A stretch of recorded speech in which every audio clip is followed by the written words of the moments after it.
नमस्कार दोस्तों, बहुत बहुत स्वागत है आप सबका एक बार फिर से टेक्निकल्स में। दोस्तों, पहली बार ऐसा हुआ है जब F-35 का J-20 के साथ सामना हुआ है और ये बात खुद अमेरिका की तरफ से आई है।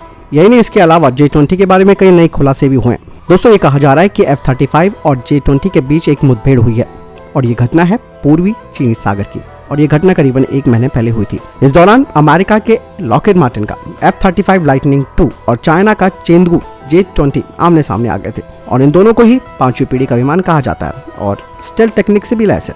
दोनों ही देश इस बात का भी दावा करते हैं कि उनके ये स्टेल्थ विमान किसी रडार की पकड़ में नहीं आते हैं, लेकिन अमेरिका के पैसिफिक एयरफोर्स के कमांडर ने कहा कि दोनों विमानों का दक्षिणी चीनी सागर में कम से कम एक एनकाउंटर हुआ था। साथ ही उन्होंने आगे बताया कि चीन के J-20 के साथ उनका KJ-500 airborne early warning aircraft भी उड़ान भर रहा था।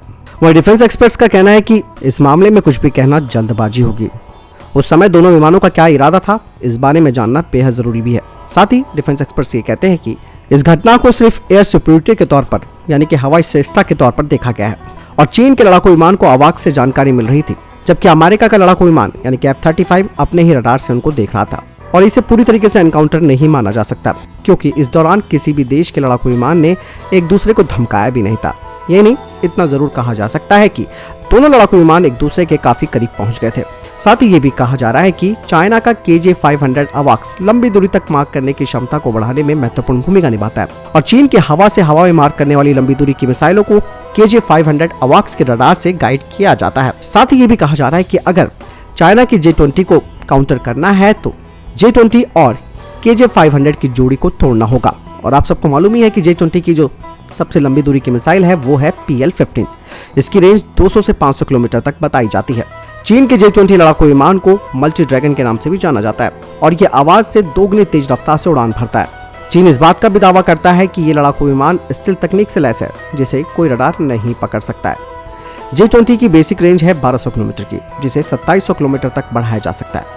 अगर बात करते हैं J-20 की, तो J-20 की लंबाई 20.3 मीटर से 20.5 मीटर के बीच होती है। इसकी ऊंचाई 4.45 मीटर है और विंग स्पैन 12.88 से लेकर 13.50 मीटर के बीच है। J-20 का जो एम्प्टी वेट है, जिसे हम खाली वजन कहते हैं, वो है 19,391 किलोग्राम का, जबकि ये 37,013 किलोग्राम के कुल वजन के साथ उड़ान भरने में सक्षम है, जिसमें फ्यूल और हथियार भी शामिल है।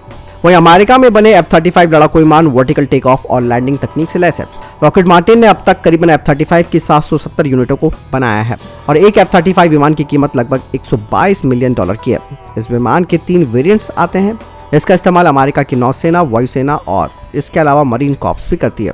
अमेरिका ने F-35 विमान को दुनिया के कई देशों को भी बेचा है, जिसमें United Kingdom, Italy, Australia, Canada, Netherland, Norway, Denmark, Israel और जापान भी इसमें शामिल है और इनमें से कुछ देश इसे खरीदने की प्रक्रिया में भी हैं। लेकिन इतना तो तय है कि अगर J-20 का मुकाबला करना है तो उसके अवाक्स, जिसे KJ-500 airborne early warning aircraft कहा जाता है, इनकी जोड़ी को तोड़ना होगा। एक बात और यहाँ पर सामने आती है, F-35 के अपने रडार ने ही इन्हें डिटेक्ट कर लिया, जबकि चाइना के J-20 ने अपने अवाक्स यानी कि KJ-500 के जरिए इन्हें डिटेक्ट किया। तो ऐसे में चाइना की तकनीक पर सवाल उठते हैं और उसके J-20 के रडार पर भी सवाल उठते हैं। आखिर वो KJ-500 के साथ क्यों उड़ान भर रहा है? यानी कि कहीं ना कहीं तकनीकी खामियां चाइना के J-20 पर है।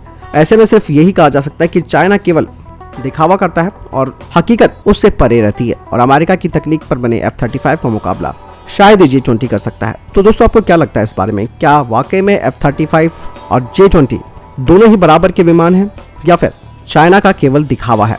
मुझे कमेंट सेक्शन में लिखकर जरूर बताएं। मिलता हूं नई वीडियो के साथ। ख्याल रखिएगा अपना। नमस्कार।